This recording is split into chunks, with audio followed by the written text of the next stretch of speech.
So last week we ended with threat models. Threat models are this general concept of who's attacking you, what for. This week, Monday. On Wednesday this week, I was in a Zoom call from 7 a.m. to 3 p.m. Or sorry, from 6 a.m. to 3 p.m. in which I was actively involved the entire length, and I'm still suffering brain damage. But what you're looking at here is who's the adversary, what's their goals, what's their capability, and what resources need protection, and what risks can be accepted. We went through a bunch of these slides already, so I'm skipping ahead. We're just kind of wrapping this section out. I think I ended on this slide. I just think this is a funny slide, so I keep putting it up to kind of think about who are these different people who have these risks. I'm going to give you a short statement about just how people are different, and then we're going to go through an example of a legal case. And I'm just trying to get you to think about attackers. We're going to spend the rest of this talk on authentication, but we're going to come back to risk. Threat models are just going to kind of keep coming up in small increments through the whole class. This is Krebs on security. If you're really into security, you should be reading his blog posts. He has really awesome stuff. Attackers hate him badly. Periodically through this class, you'll probably see me put up a slide from that morning in which some enormous amount of attack traffic has been launched at his website. In fact, it seems to be the favorite place to launch attacks against because it gets front page news really easily. He's hit the point where he got fired by a very large company. What was it? I'm trying to remember who it was. It may have even been Cloudflare. Like, he generated so much traffic, attack traffic to his site that it hit Cloudflare. There's some nice articles actually on his setup at home. He's basically living off the grid at this stage, and he has a good, strong working relationship with the local police because of the sheer number of times someone has called pretending to be his wife in deep distress and could someone please send some police over here to knock the door down. That happens so often. The police know him very well. He has a very different threat model than me. My office number is posted on my website. You could just pull up on my website. My office number is right there. His address, like the journalist that went to go see him in person, talks about how he had to leave his phone at home. He had to suddenly discover how physical maps worked again. Like massive things because it's a very different threat model. Because each of us are just worrying about different things. Now, I could lecture you about other people all I wanted, but sometimes I find this works much better if I just turn the entire system on its head. Let's go talk about being a poor attacker. If you're an attacker, you also have threat models. There are people out to get you. It's scary out there. So let's talk about a legal case against a tech support scam. In this class, you'll see me talk about things like wars and other terrible stuff. Honestly, I talk about these things because they're the ones we know about. They become a lot more public. You'll also see legal cases come up. Legal cases come up because they're public. We know what happened. In a lot of cases, we don't know what happened, but that's why you see an overemphasis on these. I'm not trying to turn anyone here into lawyers. Okay, there's a lot of stuff on here, but what I mostly want you to think about is I'm about to give you a story. Was there a hack here? I mean, obviously, I think there was a hack here, but think about that. Where is the money and who gets it? What protections are being bypassed? What can the people who are being directly harmed actually do in this scenario? And Tech Live is the company we'll be talking about. So what's their threat model? Who do they think is out to get them? So Tech Live does what we call a classic tech support scam. They take out these usually advertisements, and when you click on them, you end up on a web page that looks like, try to get the mouse up here, like this. Your Windows computer is infected with a virus. You must call this person immediately. Why? It is much harder to shut down the phone line. Users are starting to call. They call up this tech support center. The tech support center says, yes, I am totally Microsoft, in a nice, possibly even Texan voice, despite being physically located nowhere near Texas. The users pay, the fraudsters make money, and no problems materialize because they were never there. is a classic export scam.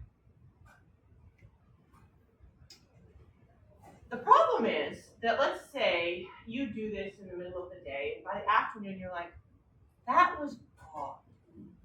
Is that actually a real thing?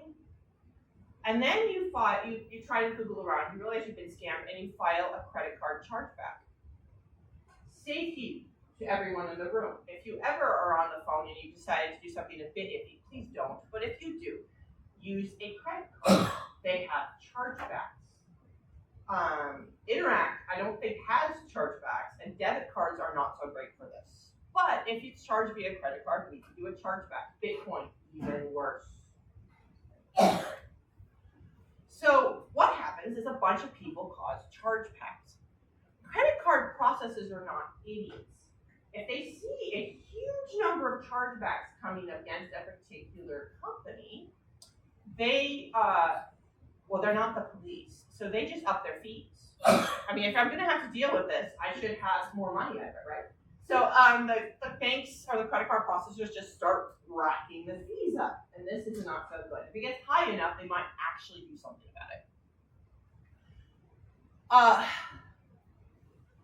So TechLife's got a problem. They've got a whole bunch of these credit cards, and let me point out, TechLife is a theoretically legit company. It is a company that exists. They're registered probably in the state of Delaware. They're doing this on the side, but it's making a whole lot of money. So their biggest problem is these chargebacks. These chargebacks are causing them to have problems. So they decided to go and buy a pile of debit cards and then pretend to be their own customers. Because we can't use chargebacks as absolute values, we have to use them as percentages, because we don't want, say, a really massive firm like Walmart, for example, to be charged differently than a small company. So they just mess with the percentages by pretending to be their own customers. They were dumping, I think, $2 million a year into this at one point, because the problem is most transactions have processing fees. So if they buy a debit card and then they charge themselves, they actually don't get all of it back. And buying that number of debit cards is not trivial. You can't just walk into a store and do it. So that also attracts fees. So they were losing about half their money doing this, and it was still worth it because they were making so much money off the text. They also entered an actual contract with a third party to get the third party to process the credit cards on their behalf, so that they kind of spread out the chargebacks across multiple companies.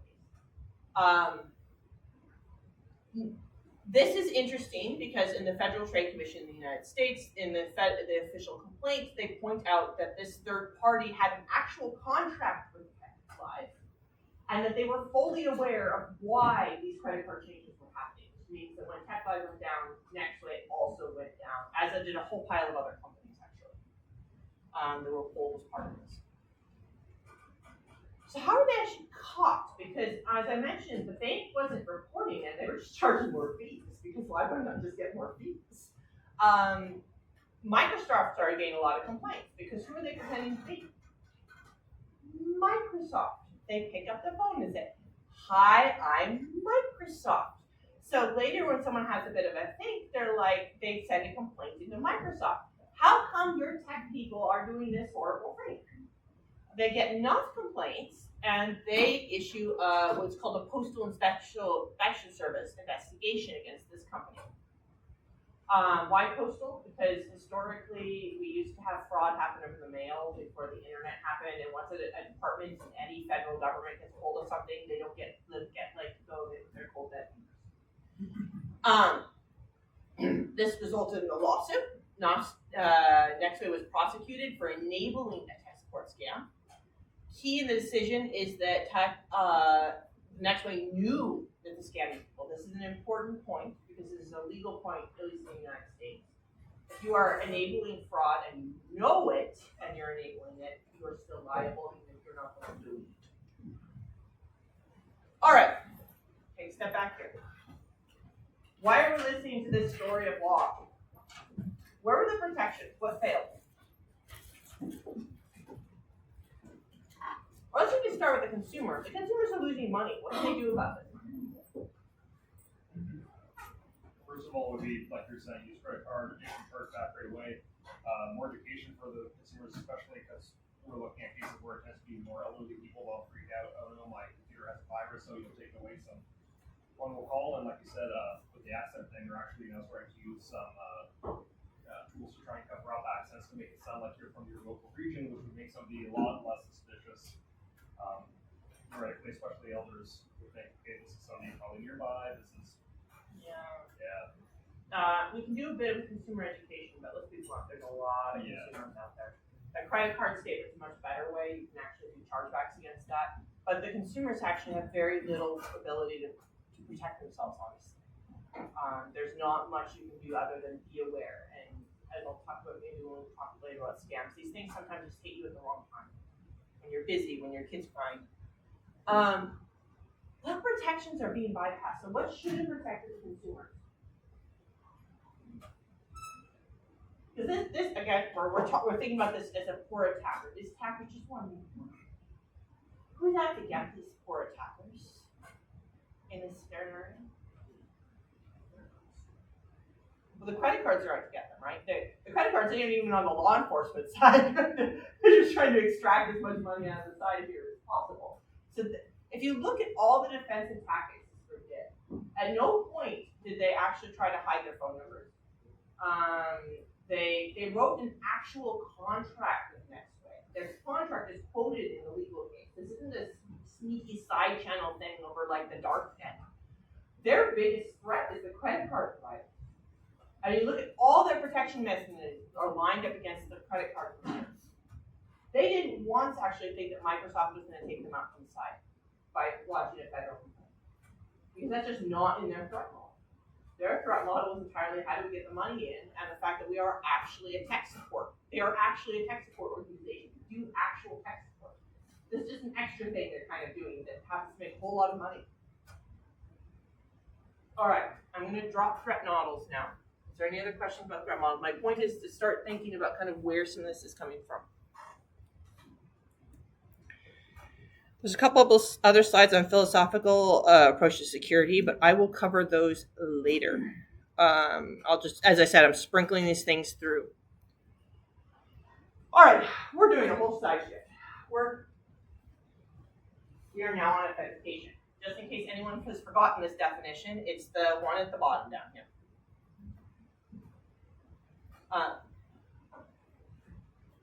Authentication is about verifying a fact or property about a person, about an entity. And I say entity because we authenticate computers, we authenticate people, we may even authenticate dogs. I will come back to that. We authenticate all sorts of things. So we're usually actually not caring about someone's identity as much as you would think that we do. Frequently, we're actually trying to verify a property that that entity possesses. That said, most of this talk I'll probably be talking about humans.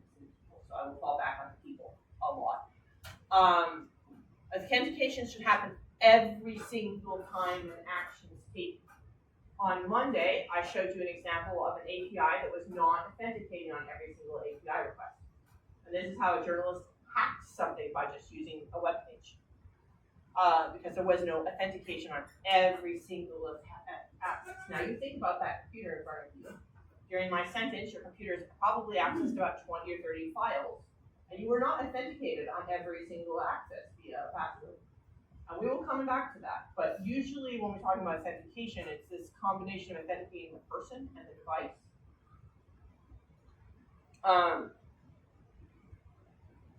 And usually authentications don't have to be the same. So you might start with a password, and then you might start authenticating a different way for subsequent events. So you might authenticate a person to a computer, then maybe the person authenticates to a web server. All right, here's a simple example. I have logged into Outline. I have a pile of cookies. I will talk about cookies in a lot more depth later. The main point, though, is while these are weird numbers,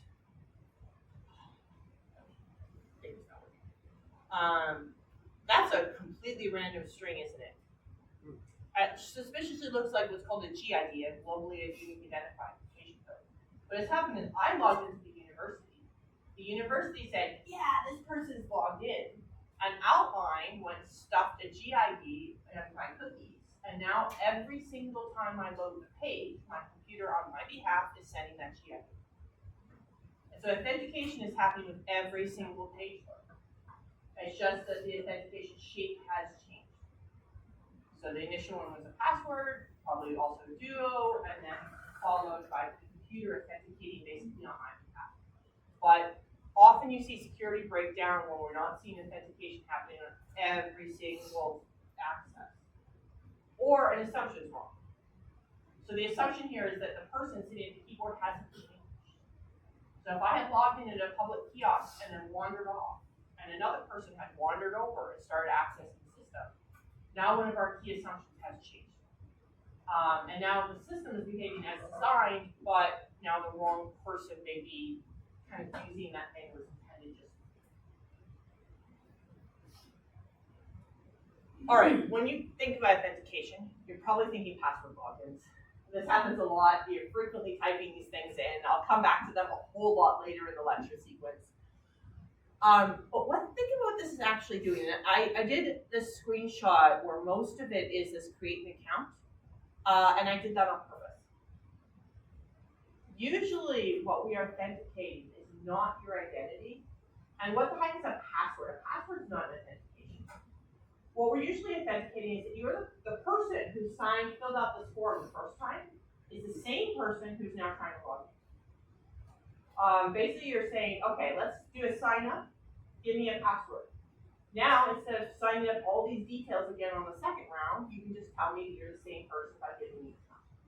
It's not authenticating your identity at all. It's authenticating whether or not you're the person who signed up for this account. Making the assumption you have not given your password to anyone else.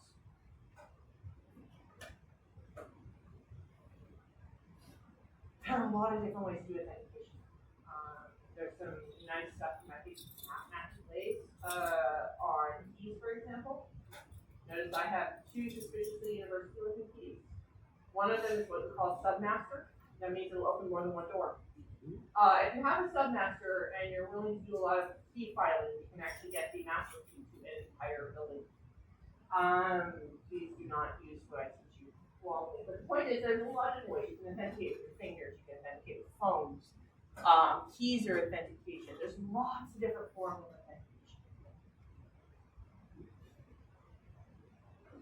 In security, when we're authenticating humans, come back to computers. When we're authenticating humans, there are three ways to authenticate humans. Something you know, something you have, and something you are. This comes up a lot. Something you know is classically a password. Maybe your mother's maiden name, and maybe the last place you logged in, and maybe the last time you went and got something out of a bank account. It's something up here. Something you have is a physical object.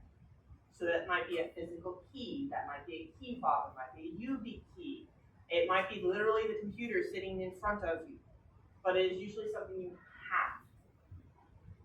And then finally, something you are. This is broadly biometrics. Fingerprints, iris scans, voice, the pattern of how you use your mouth, the pattern of how you type. There's a lot of biometrics out there that measure who the shape of you. I'm going to go through all three of those. They are also jokingly known in my field as something you can forget, something you can lose, and something you can't change. When an attacker breaks into your account, first thing we do is we do a password reset. How am I going to do that with biometrics?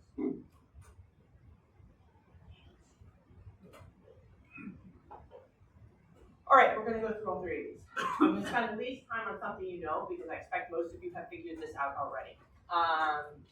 Passwords is the big one. Birthday. What was the last ATM you visited? What's the make and model of your first car? What's your favorite nephew's name? What's your SIN number? Notice a lot of things on this screen are weirdly both something that you kind of keep secret and also something you tell everybody.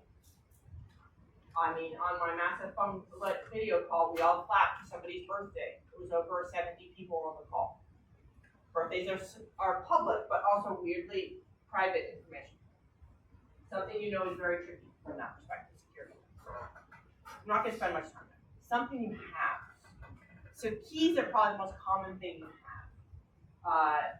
Many of us have these to try to get in doors, and the assumption is that you can only enter the door if you have the key, and you can only have the key if you're allowed to enter the door. This breaks, but this is we also used to have RSA key fobs. These are less of a thing nowadays, I think. But the idea is that you have a little fob. It has a number generator in it. It starts with seed values. The server has a random number, same generator, same seed value. If you want to get into something, you push a button. It shows a code. You enter the code, and then the server checks whether or not you have the same correct code.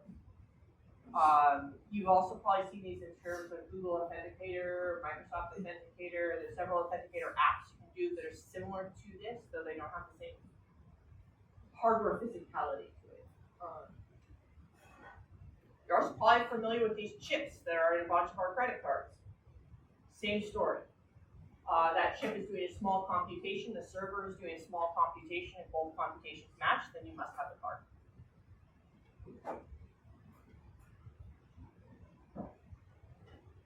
A really common one is also to have access to, say, a phone number and your phone associated with it. So maybe it'll send you a text message, for example, as opposed to only go to your phone. Maybe it'll send an email that will only go to your email. We can have a bit of debate here whether this is you knowing the password to your email, which is that's something you know, or something you have. The barriers here are not as strong. But again, this is intended to be a second way of doing it than doing this.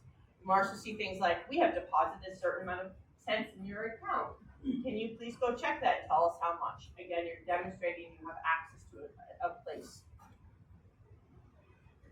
Your browser also has things on your behalf. So I showed you this one a moment ago, right? It says the session cookie, I get a different session cookie in, and then your computer maybe has codes or information on your behalf. We will get in cryptography later, but public-private keys also fall into this space. If you don't know what that is, don't panic, we'll come back. And this isn't just humans. This is off of email. So large email servers, particularly ones that are heavily targeted to fraud, for example, eBay. I think like eBay and PayPal right now, because they're some of the first to get this actually up and functioning. Every email that leaves PayPal is signed digitally. And when an email comes in and a filter is a bit concerned that this looks a bit like PayPal, it will check this signature. And if it looks like PayPal and it does not have the signature, it's gone. DKIM. So if you look at emails, you get these DKIM signatures at the top. This is a computer trying to authenticate to another computer. Basically saying, I possess a public-private key pair, you possess a, can you verify that I am the one that has it? This is the same concept that you get with cards, that you get the key fob. Again, you're just trying to demonstrate that you possess it as a way of authentication. Something you are. Broadly speaking, this is biometrics. But something you are falls heavily into that property. So I talked about properties earlier. You're trying to verify a property. Most of you, especially nowadays, have to demonstrate that you're a human being. They don't care who you are. They just care you're not a bot. And so you get a lot of this sort of stuff. Iris scans, voice recognition, fingerprints, the way you move your mouse. You get these I'm not a robot boxes, and you're like, can't a robot click this box? I mean, I'm pretty sure a bot can click that box.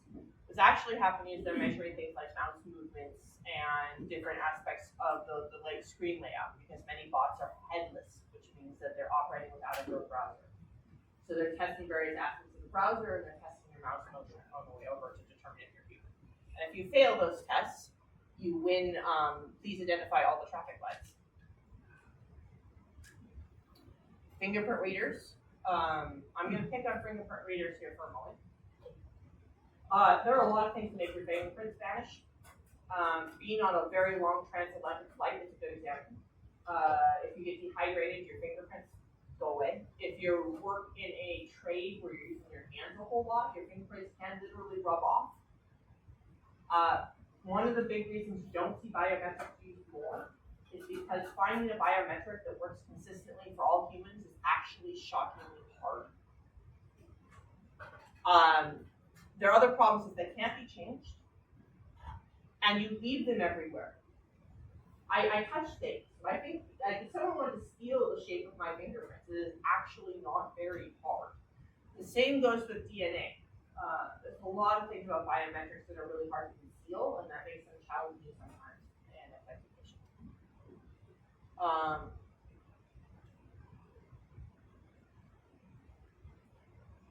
The other problem is that if you're pulling something from someone's memory,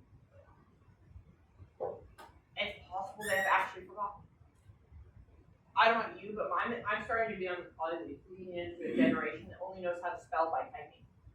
If you actually ask me to spell something by writing, my odds of screwing it up are much higher. The way we remember things are different. Like, and in the United States anyway, they have the law against self-incrimination. I don't remember. Or Bruce Schneider has a nice blog post about going and changing your password before airplane flights and literally mailing your password to your destination. He recommends pulling it up and citing that if you can't remember your password. That is not how it works with fingerprints. It's entirely possible to just grab someone's finger and stuff it on a phone. These are examples of this, and this is back and forth in the legal cases. I have not been tracking this in Canada. In the US, keep waffling. I haven't seen a Supreme Court case on it yet. But for example, the FBI just took a journalist's iPhone, grabbed the journalist's hand, forced him to unlock it, and then just, dealt with it that way. So the other problem with biometrics is they can be compelling. A long time ago, I think it was Ford, used to allow fingerprint unlocking of cars. Unfortunately, attackers started cutting off people's fingers, and we noticed that there are no fingerprint unlockings of cars. Safety. All right. Any questions on something you know, something you have, and something you are? I will start building on this. We're not dropping the topic, but we're kind of wrapping this a little bit. All right. Well, all of those are the sorts of things where I'm staring at a login screen and no one's giving me any access until I demonstrate this. I can't get through.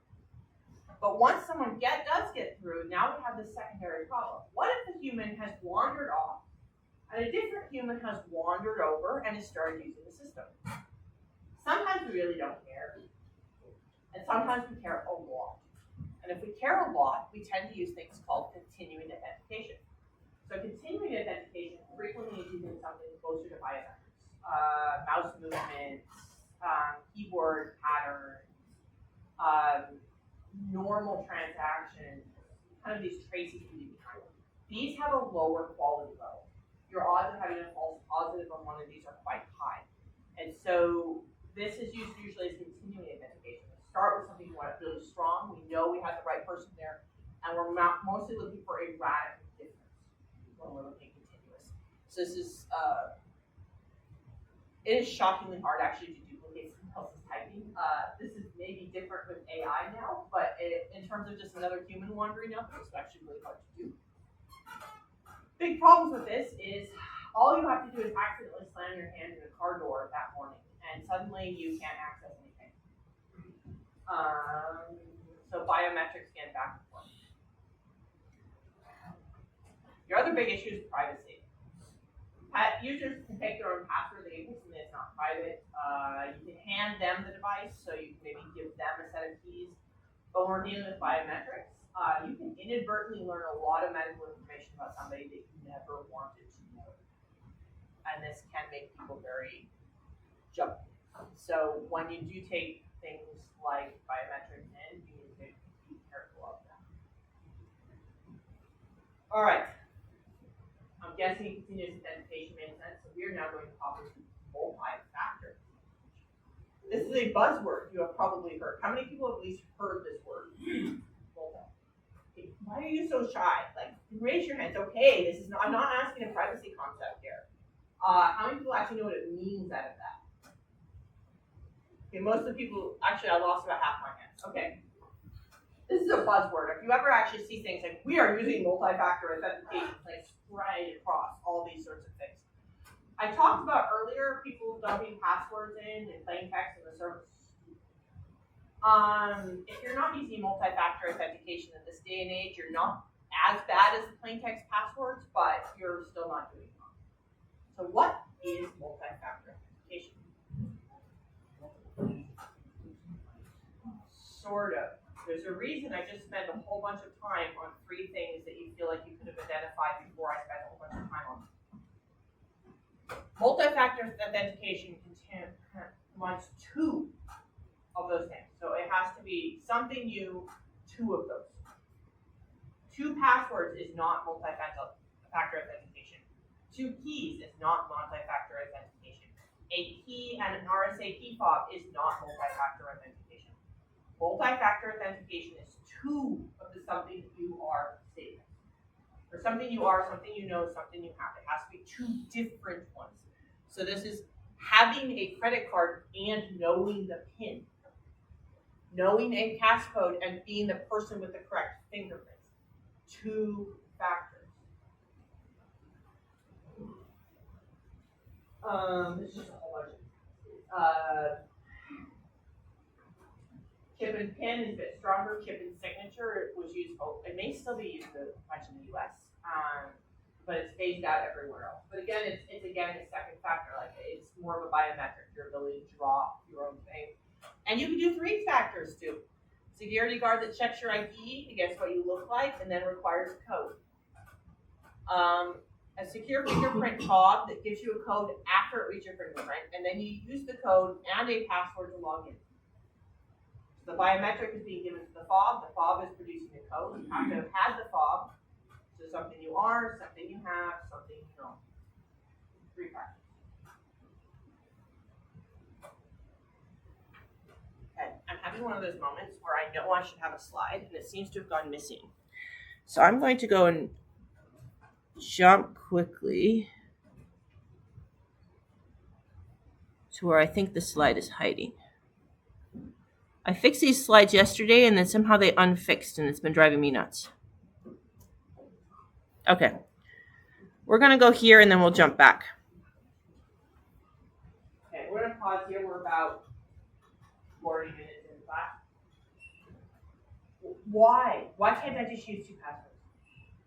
Why is multi-factor, the way I'm presenting it, so important?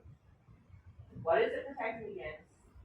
And why is it requiring 2 of the same, not enough? And we're all going to be quiet now for 1 minute while we think about the answers. We're doing think, pair, share. I know I got a bunch of new students in, so I'm explaining this again. Everyone's quiet for 1 minute. Then we talk to each other for 3 minutes, and then we'll have a class-wide discussion. So everyone's quiet for 1 minute now.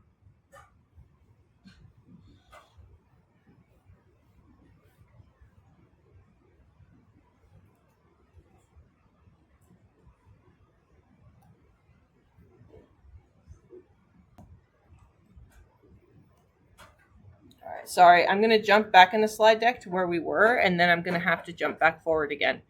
I apologize. I meant to actually see. We did the RSA key fobs. Something more. Something you have. Authentication properties.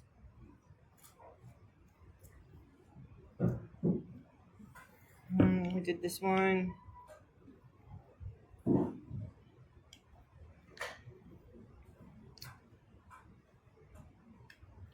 We also can have mixed multi-factor with continuous.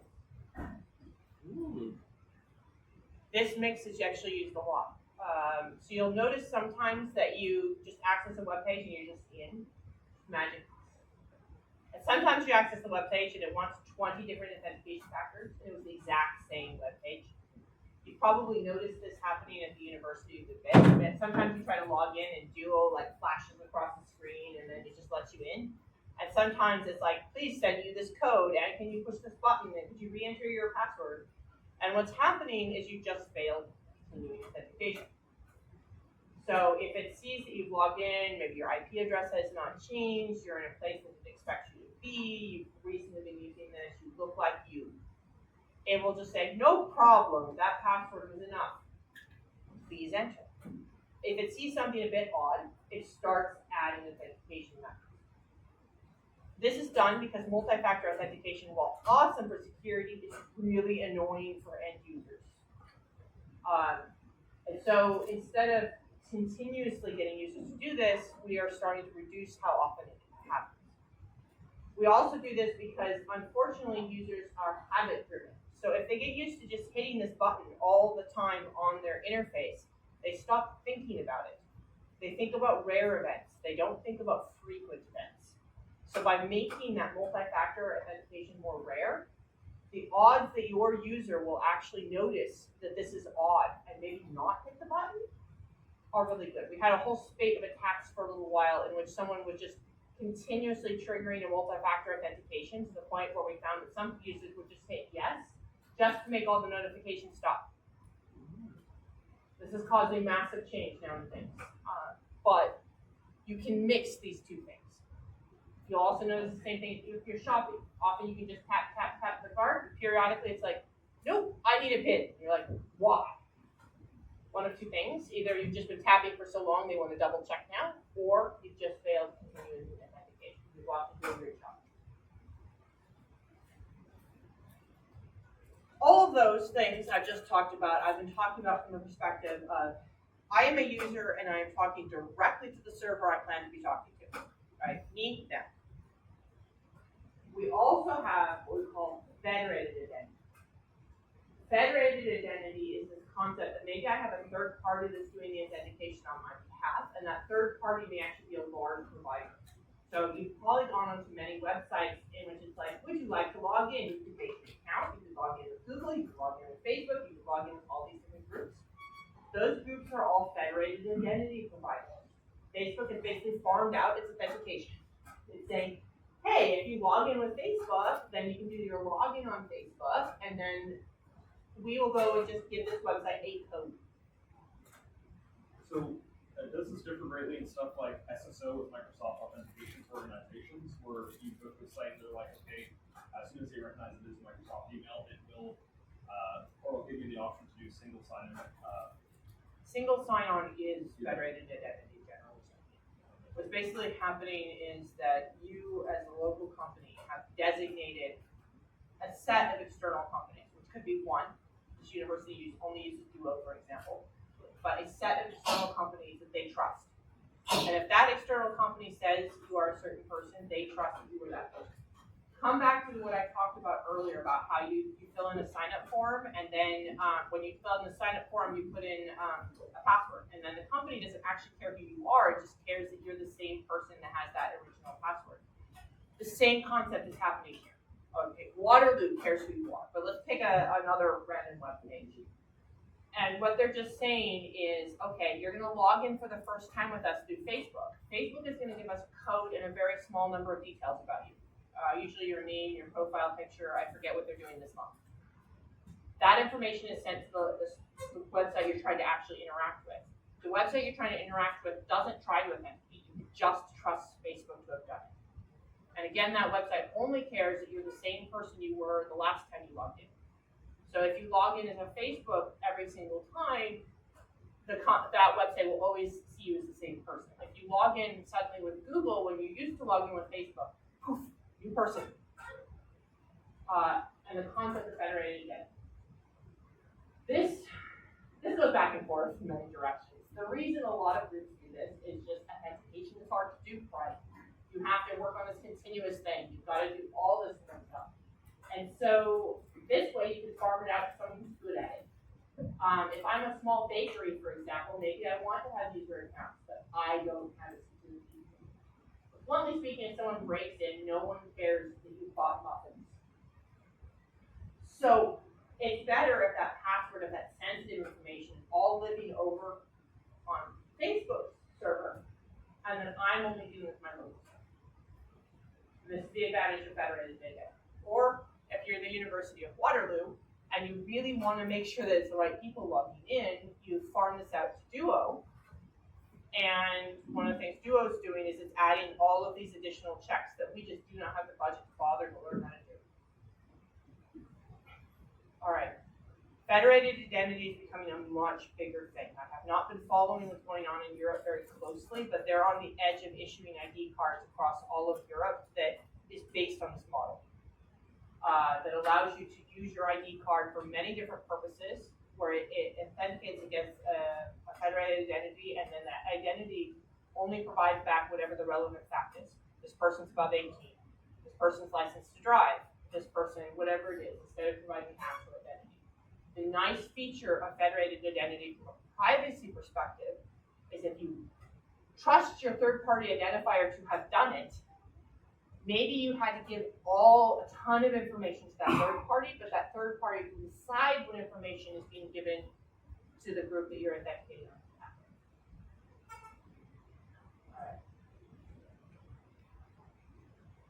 Sorry, this was no. Okay. Is continuous authentication making sense? Multi-factor authentication, and then we're kind of doing a mix of these. And then authentication doesn't have to actually be with the person that is interacting with. The authentication may be with a third party, which is attesting on your behalf. That's kind of where we are. Now what I'm going to do is kind of shift sideways, because up till now I've honestly been kind of equating authentication with identity. I know I said I wasn't going to do that, but bluntly speaking, we've kind of like, oh, you enter your name and password, your Facebook is very tied to your identity. Your identity is definitely tied to what you're doing at the university. But I said initially we were authenticating properties. So I want to back up and kind of talk about that.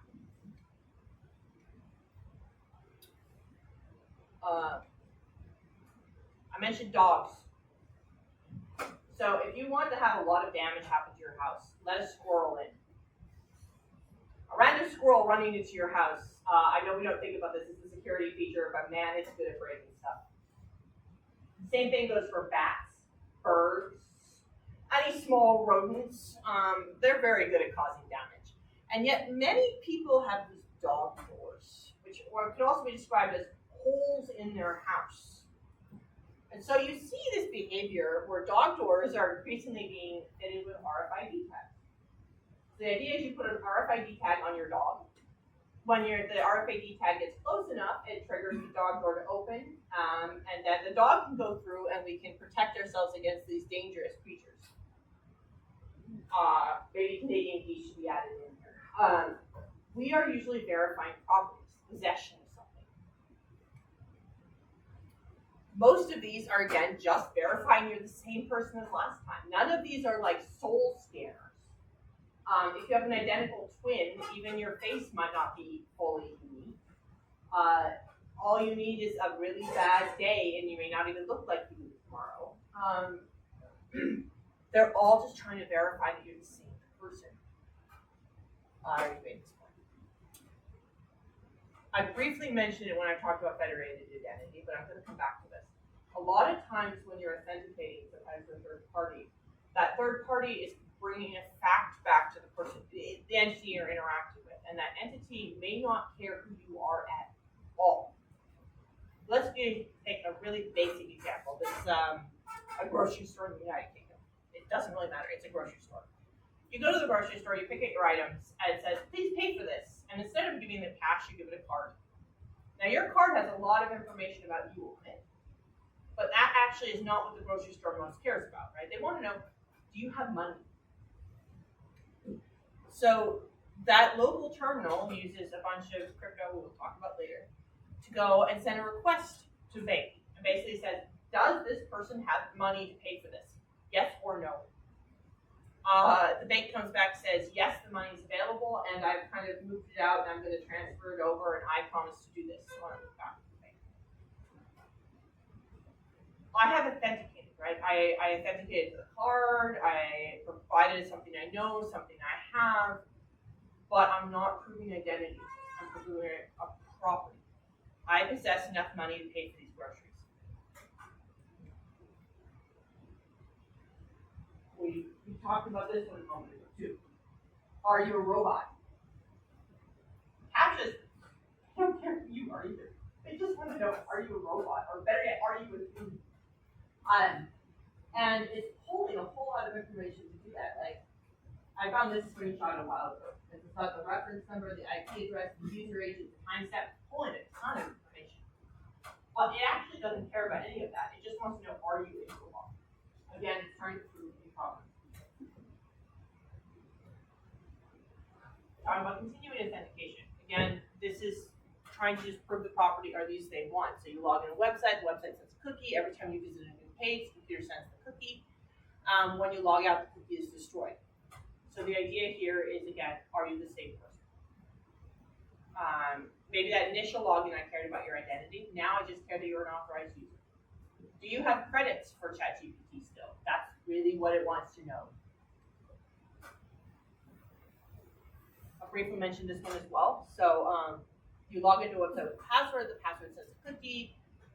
If the cookie and if your old cookie and your password match, it will give you a new cookie and not require you to do second-factor authentication. If you don't have an old cookie or you're from a weird IP address according to it, you will suddenly be a third-party authentication, third multi-factor authentication. Again, it's doing this continuous background.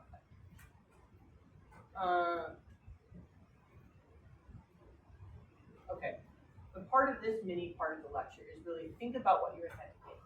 And I say this to you as software engineers, right? When you're setting up an authentication, what is it you actually care about? Try to authenticate that. All right, I'm going to bring up SMS authentication because of the sheer number of people who ask me about this. So we're just going to do a mini lecture on it. It comes up so often. This is also a beautiful example of what are you authenticating. Because you're thinking to yourself, they're authenticating whether I have access to my phone number. This is a totally secure band. Someone sends a message, it comes to my phone. Who else could possibly get this? We treat phone numbers as if they are actually immutable, as if we own them. A phone number destinations can be altered by a very large number of people. We call them T-Mobile employees, Rogers employees, basically all the other phone provider employees, every single one of them. There are people standing in the mall right now that could change your phone number. There's no law. They just do it. I am pointing this out because sometimes in security, they would call it's an American term, the hot potato game, where you're holding a hot potato and you pitch it to someone else. So I don't want to deal with authentication. I don't want to deal with the second factor. I don't want to push out RSA key fobs to every single one of my users. What's an easy way I could authenticate them where it's not my problem? I'll make the phone company's problem. I bet the phone company has actually bothered to set up authentication. They probably have to bill customers and things. I'm certain they've got this sorted. I will just pretend that the phone company actually knows how to send things to the correct phone number and to the correct phone. That was very true back before there was no money behind it. Once we started adding money, we started getting problems. The example is sitting here. Just checking my next slide.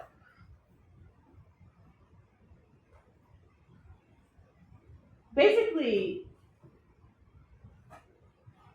so some authentication goes to things like Bitcoin wallets and banks. And so if you want to steal a large amount of money from someone, it is much cheaper to give a large bribe to a T-Mobile employee, have them temporarily switch the SIM over, put a request in, like maybe you stole their password already, so you use their password, the SMS message is now sent to you, you're able to enter that code, and then you bribe the T-Mobile employee to switch it back, and mysteriously all the Bitcoins vanish out of someone's wallet. I've just described several multi-million-dollar lawsuits that have happened against mobile phone providers. And what is happening is that unlike Duo, which does security for a living, we're just pitching this security problem onto the mobile phone network, which was never designed to handle it.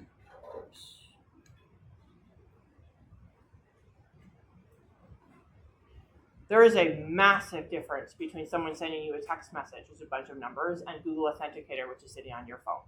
Google Authenticator is pretending to be that RSA key fob, and it is local to your phone. If they send you a text message, that is in control of the phone number.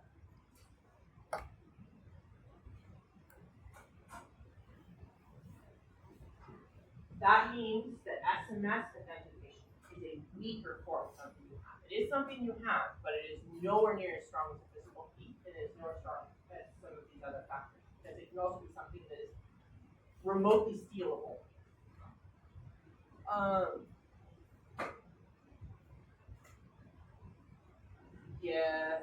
We don't really.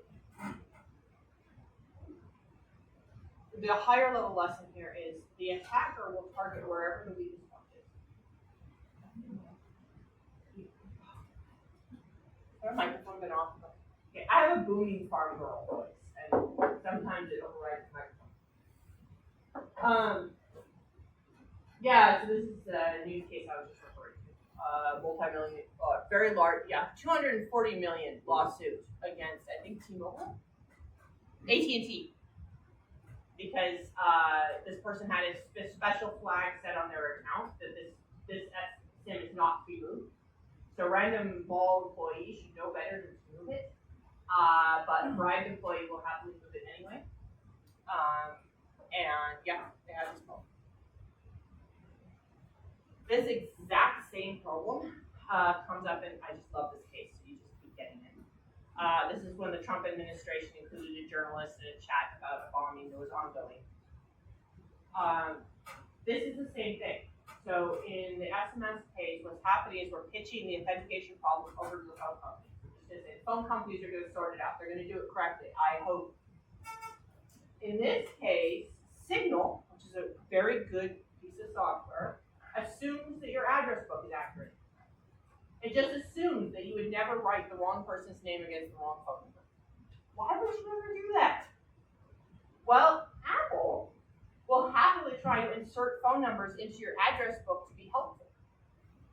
And in this case, what happened was a Trump official's name was associated with a journalist's phone number by a helpful Apple device automatically. And then when you're texting on Signal, it doesn't show the phone numbers, does it? It shows the person's name extracted from your phone address book. So a different Trump official went and just put that name in, thinking that that, of course, would be the correct phone number when it was in fact a journalist's phone number. This is again a case in which what's happening is the security is not sitting entirely in one system. One system is operating, making assumptions about the other system. And the edges of systems is a good way to attack something or have a massive hit. This is also another very famous case.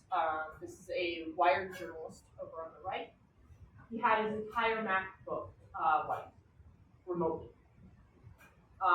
It's a fascinating case if you pull it up and read it. It's a very detailed teardown because the attacker was trying to make a point and kind of just be loud, and so he was very happy to talk to the journalist.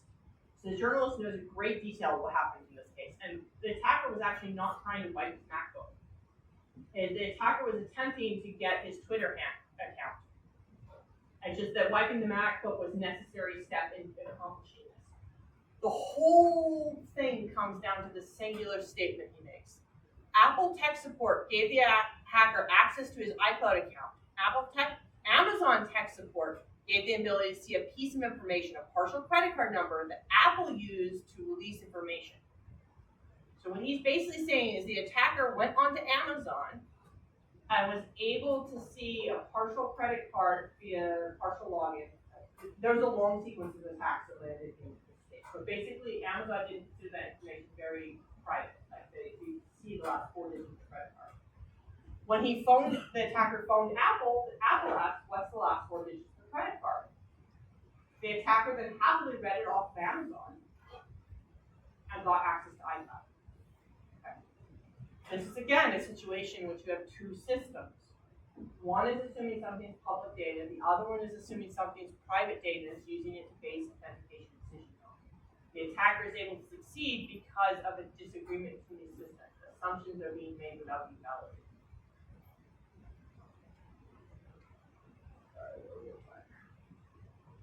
Okay. Yep. I was blanking that about I think you had to reset something.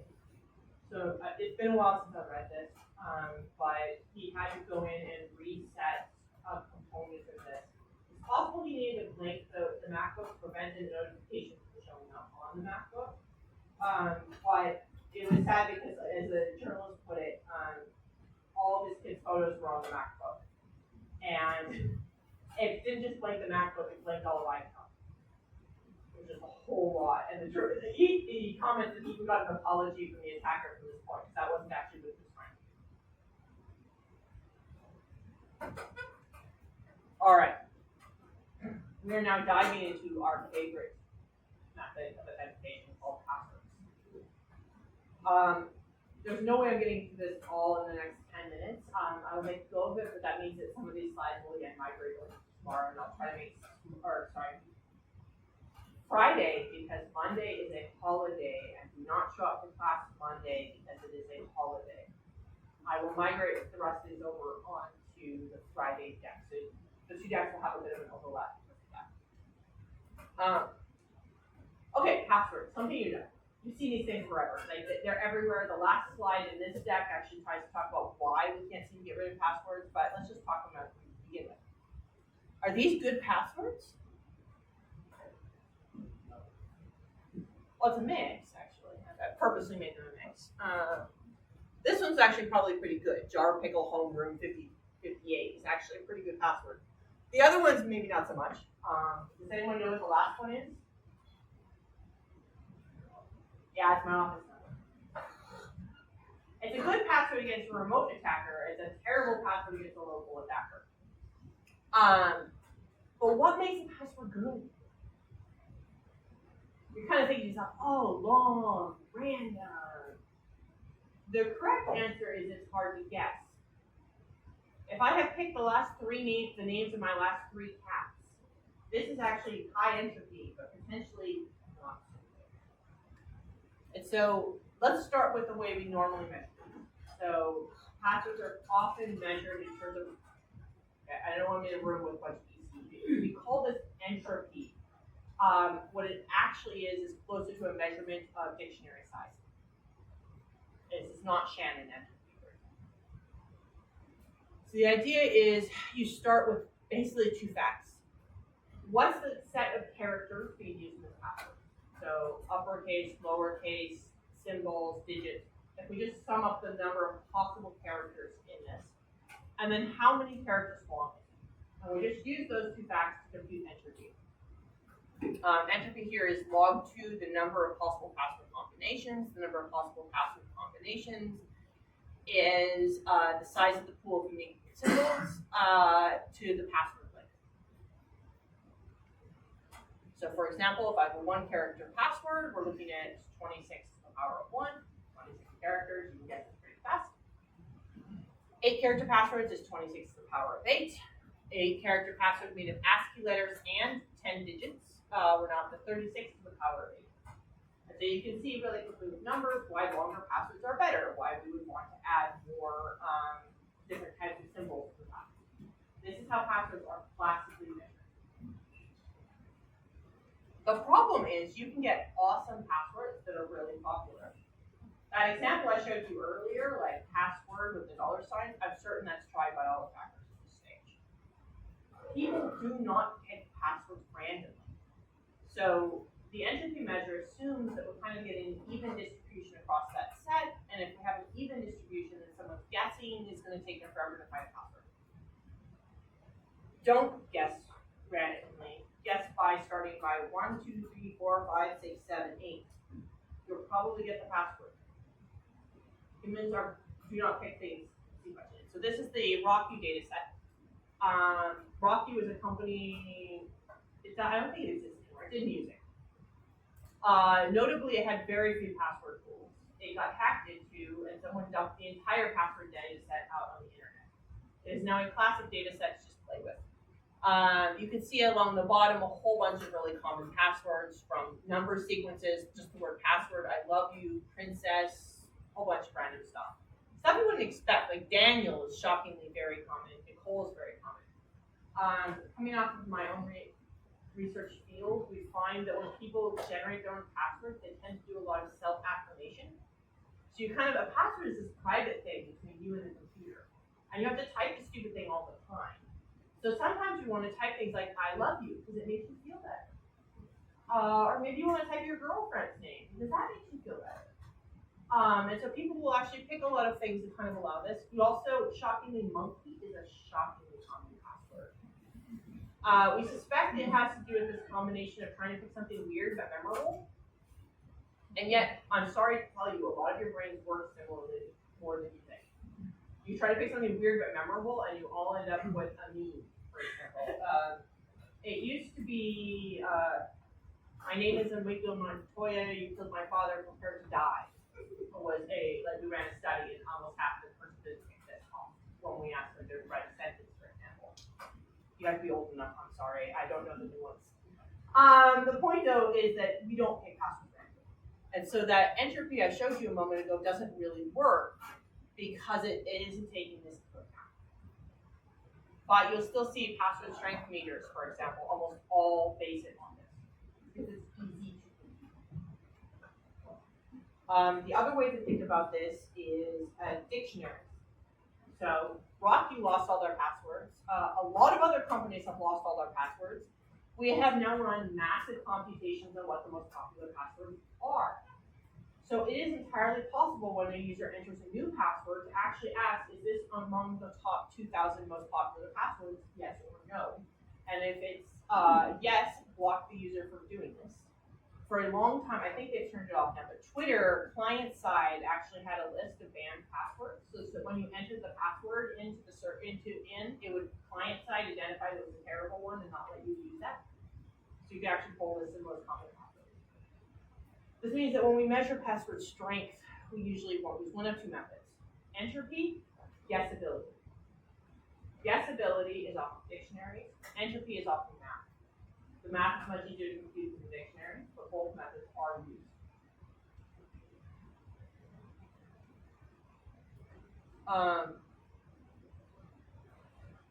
Okay, so now I'm going to step a little sideways. I'm now mostly talking to the graduate students. You're welcome to listen to other graduates, but at the bottom of my slide sometimes I have research papers. There's an entire research paper on how to go and measure password strength. It pulls massive numbers of databases and has a ton of math. I think I spent a good hour trying to just dig through all of their math. Talking about what does and does not make a good password based on guessability and based on other things. It pulls up everything from Shannon entropy, Hartley entropy, Min entropy, and I'll just try to figure out, what is guessability. I'll give you a couple examples off of this. So for example, guessability might be, what is the weakest password in your database? So up to now, we've kind of talked about a singular user entering a password, but as a system administrator, you need to figure out if any of your passwords are terrible. So what is the metric against an entire database of passwords? Is it how fast you can guess one of the passwords? Is it how many people have all picked the same password? There's a whole bunch of different metrics you can try, and I'm not going to dig into this for an undergraduate course, but if you are really curious, there is a nice research paper on this. I'm going to cover the passwords threat model, and then we will move the rest of this to next week. So, as I said, I'm dumping threat models to the whole length of this course. When we talk about passwords, we are broadly speaking talking about 4 possible threat models. And I realize there's probably more speed there. First 2 are what we spend most of our time on, which is remote stranger. So a remote stranger has 2 ways to get your password. The first one, they can use what's called an online guessing attack. This means that they just log into the website, or they have a bot log into the website, and they just start guessing. And they hope they get it right eventually. They might guess for years. Some of these people are very persistent, and it's easy to write code that does it for you. Their other common one is an offline guessing attack. We started today by talking about how stupid it was to go and put passwords in if they're in a database. If an attacker breaks into most systems, most modern systems that are doing their job, they will not get raw passwords. They will get hashed passwords. Now we'll cover what hashing is later, but guessing and hashed passwords takes time. So the other common approach is an attacker that has broken into a system, pulled a file down, and is now doing offline guessing. That means they're guessing against this oracle that will tell them if they got it right or not. Locally, and once they get the right one, they'll go and use it against the remote server. So the server will see only a singular correct login, but the attacker will have many local ones. Those are remote. That's what most of the passwords are built to protect against. But your attacker could also be a person you know, or if this person is physically close to you. We used to call this a significant other attack. I jokingly put my office number at the bottom of the screen, for example, earlier. Someone who can guess your birthday, who knows the last 3 cats you've had, who knows facts about you. This sort of person has a very different model of how they can get, like they're usually not attacking many different times, but maybe they're kind of snidely thinking after your phone, well, maybe it's our vacation and trying stuff. This person may have the ability to watch you do password entry. I will go back to the front one I talked about earlier of having an autistic child. An autistic child is shockingly good at paying attention to details, and they are very capable of watching you enter. And they may also be able to use social or physical coercion. I talked about the police officer or the FBI just making the journalist put his finger against the screen. A local attacker can basically say you are now going to give me the password. The last one is an attacker which might be removal, installs password stealing software onto the user device.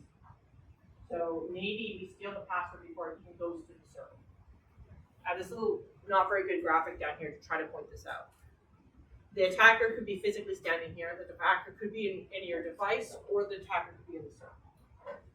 And these are the main ones that we're worried about. And I will stop here for today. Again, do not show up Monday. It is a holiday. We'll have some fun. We will have lecture again.